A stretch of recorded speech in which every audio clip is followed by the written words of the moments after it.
15 points per game.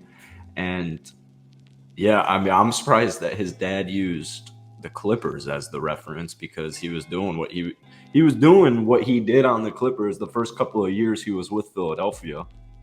Um, he's so reliable, but I don't know if he gets them over the hump. I personally think he's good enough to, I think the Phillies' issues stem deeper than Tobias Harris not being involved offensively, but I definitely see where he's coming from.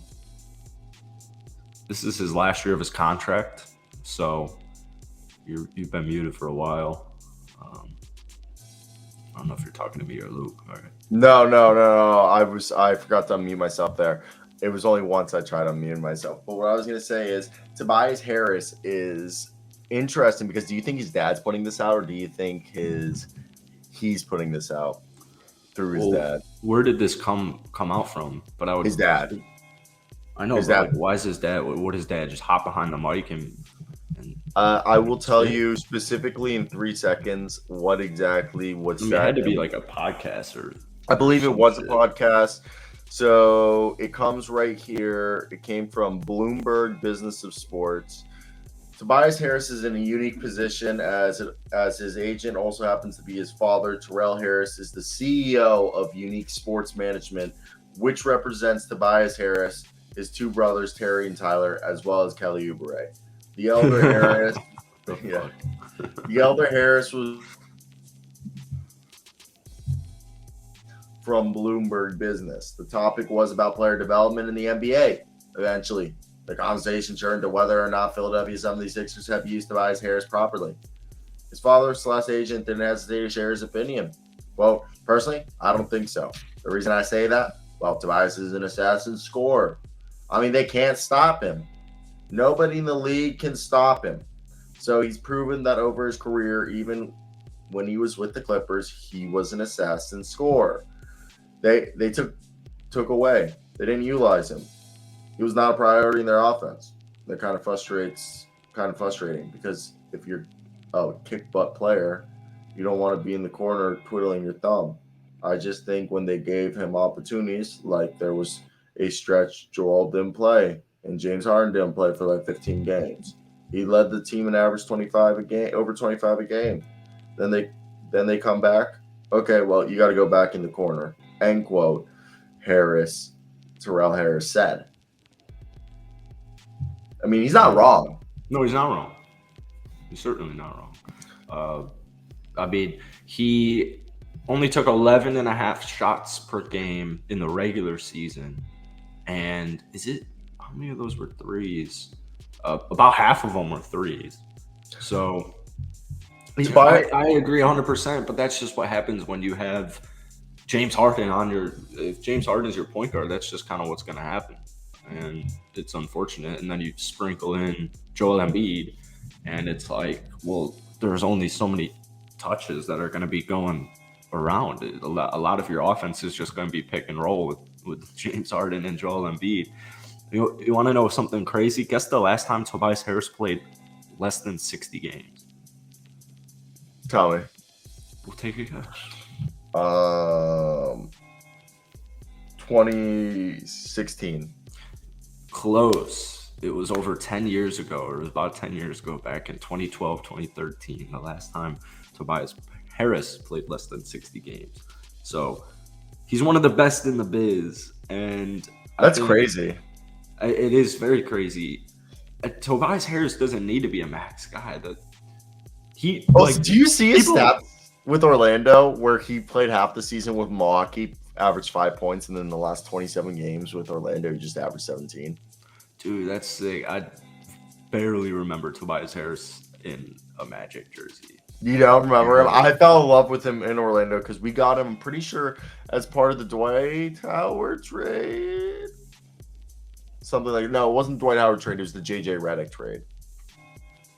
I knew it was like, Ish Smith was involved in the trade for us to get Tobias Harris. Really? Yeah. Okay, though, Tobias Harris, do you think the reason why we look at it is because he was on that 5-year, $180 million contract that was backloaded? Is that why we look at him not as Yeah. fondly? Is it the contract? If he was making like $10 million less, would we not have a problem? 100%. But it's also, I mean, it's also just like NBA, the way NBA fans work. He didn't ask for his contract. I mean, I guess you kind of do, but like, Yeah, you kind of do have to ask for your contract. but he's not paying himself. I don't know. People hate contracts and they get mad at the player when it's like, you do the same. Like if you were in this dude's shoes, you try and get as much money as possible. So I would be more mad at Philadelphia for structuring the contract this way, but I would be more upset. What's up, Aaron? I'd be more upset with Philadelphia for choosing Tobias Harris over Jimmy Butler because that's what they did. So I think that's where their issues stem from. I always joke around with the fact that we always joke that whoever Tobias Harris's agent was a genius. Turns out his dad's a genius. I also want to know if his dad was like not an agent before Tobias Harris became a basketball player, and then when his son became a basketball player, he just like, I'll be an agent, and like he convinced Kelly Oubre to even hop on that train. Yeah, right. Yeah, it's so random. Kelly Oubre's on it. It is so random that Kelly Oubre is just. It's just thrown in there, right? Yeah. It was just like, and Kelly Oubre. Like, you hear his sons, and you're like, Kelly Oubre. Tobias Harris is close friends, like, very, very, very good friends with Boban Marjanovic. Oh, yeah? Yeah, because they were teammates for 4 years in Detroit, Los Angeles, and Philadelphia. Oh, sheesh. Are they gonna try and form a super team? I think is that why these Cyro, Boban's a free agent. Is this why we're hearing the rumblings? Boban's actually not. Boban's not a free agent. What? No, he re-signed with the Rockets on February 13th. What? Yeah, bro. You didn't know this? Hold on. I'm gonna look it up. Oh, yeah. Why would we re-sign Boban? We'll get it. Actually, he's a free agent this summer. You guys re-signed him. Okay, yeah. So is that why we're hearing that Tobias Harris isn't happy? I mean, I wonder if we're hearing if Tobias Harris isn't happy because Tobias Harris. Guess who Tobias Harris's first cousin is? Celine Dion. Channing Frye. What? That's crazy. Yeah, that's fucking crazy. Channing Frye is Tobias Harris's cousin. Tobias. Okay. I'm just amazed. So is Channing Frye coming back to the league?